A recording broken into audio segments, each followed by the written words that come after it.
திருப்பத்தூர் நகராட்சி பகுதியில் உள்ள சாலைகளில் விபத்து ஏற்படுத்தும் வகையில் சண்டையிடும் மாடுகளின் உரிமையாளர்கள் மீது நடவடிக்கை எடுக்க வேண்டும் என்று வாகன ஓட்டிகள் கோரிக்கை விடுத்துள்ளனர். திருப்பத்தூர் நகராட்சிக்குட்பட்ட சாலைகளில் அதிக எண்ணிக்கையில் மாடுகள் சுற்றித் திரிகின்றன.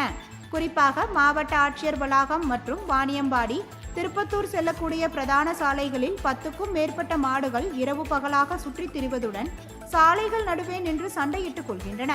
இதனால் விபத்து ஏற்படும் அபாயம் உள்ளது. மேலும் பாதசாரியாக செல்லும் மக்களும் மாடுகளால் பெரும் அச்சத்திற்குள்ளாகின்றனர். இது குறித்து நகராட்சி நிர்வாகத்திடம் புகார் தெரிவித்தும் இதுவரை எவ்வித நடவடிக்கை எடுக்கவில்லை என பொதுமக்கள் வேதனை தெரிவிக்கின்றனர்.